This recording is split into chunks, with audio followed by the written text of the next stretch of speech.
Welcome back to Between Bells. The pandemic changed a lot of our habits, from how we worked to how we worked out. And a lot of those trends will forever change the fitness industry. Cheddar News' Michelle Castillo is live from SoulCycle in the Manhattan neighborhood of NoHo with more. Michelle, take it away. Thanks, Ken. I'm actually joined here today by Evelyn Webster. She is the CEO of SoulCycle. So, Evelyn, thanks so much for joining us today. Thank you for having me. As I understand, 81% of SoulCycle studios are open again in all major markets except for Canada. Can you tell me a little bit more about what you're seeing in this post-pandemic period? Yeah, I mean, look, this community has held strong throughout the pandemic, but there was such pent-up desire and need, I think, to get back into the studio. So we've seen our riders coming back in full force. I mean, of course, we've continued to put their safety and comfort first and foremost. And so we've got lots of different ways in which members of our community can ride with us, whether that's inside at NoHo, where we are today, or outside. Or, of course, we instituted vax only to give that additional layer of safety and comfort.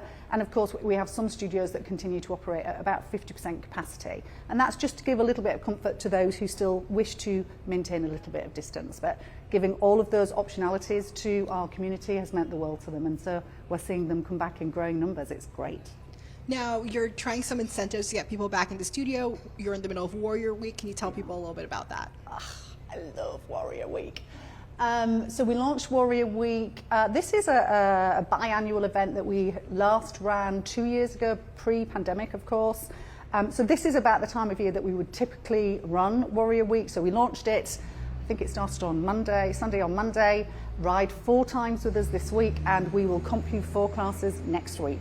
The sign-ups have been quite staggering. I think it's our second highest ever Warrior Week sign up. So it just goes to demonstrate, I think, how engaged the community is and how much they want to be back with us in studio. So it's going really, really well. You guys started a new campaign a few months ago around mind-altering fitness. How does this reflect SoulCycle at this time and period? So, SoulCycle is an incredible workout. It has always been an incredible workout, and we often describe it as a cardio party. It is phenomenal for fitness and stamina, but it's always been more than that. So SoulCycle is all about mind, body, and soul. And so mind-altering fitness really is a nod to the fact that soul offers so much more. So we try and touch you, both hearts and minds, as well as physically make you stronger. And I think now, particularly post-pandemic, the need for that more holistic recognition of health and well-being, both mind and body, is really, really important. So mind-altering fitness endeavours to go some way to encapsulate all the aspects of SoulCycle that we've always brought to our community and that our riders have always appreciated about us. A few months ago, there were some stories that showed some controversies around the ways some instructors interacted with students. I know you guys hired a recent new head of people. Mm-hmm. How else are you working to improve the company culture? It's a great question, thank you. Look, it starts with our values. And so the very first piece of work that I did with Adjua, our new head of people, is to revisit the values of the organisation. I'm a firm believer that values are the foundation of any organisation.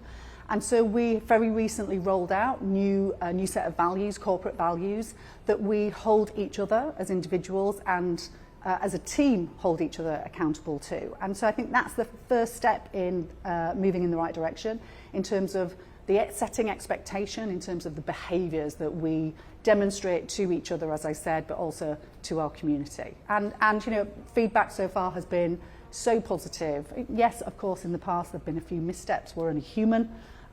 But I feel very confident going forward that the values have laid a very, very firm and solid foundation for the company. Now, I know one of the pandemic trends was working out at home, and SoulCycle has a bike that you can have at home now. Now, Peleton, which is one of your competitors, did warn that they started to see interest in their bikes starting to decline. What are you guys seeing with the at-home bikes? So it's still relatively early days for us, of course, and so our at-home bike sales and at-home bike usage continue to grow. From our perspective, what we see our riders wanting to do is to engage with the brand at their own convenience. So wherever and whenever they want to hop on a bike, whether that's in a studio, whether it's at home, or of course on the go. So you can stream Soul content on the Equinox Plus platform wherever you are, on whichever bike you happen to have access to.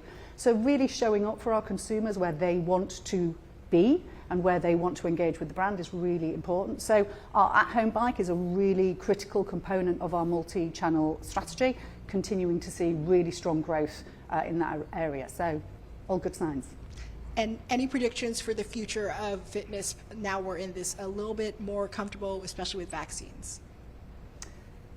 Oh, lots of predictions. So in-person is still such an important part of the whole experience. I mean, I often say that at SoulCycle, our superpower is the community.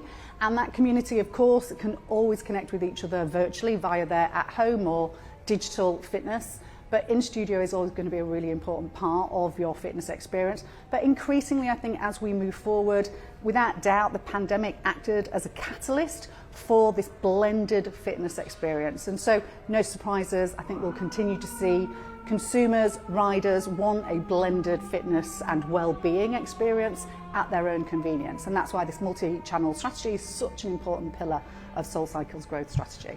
Well, thanks so much for joining us today. Always my pleasure. That's Evelyn Webster, CEO of SoulCycle. Ken, back to you. All right, thank you so much, Cheddar News senior reporter Michelle Castillo.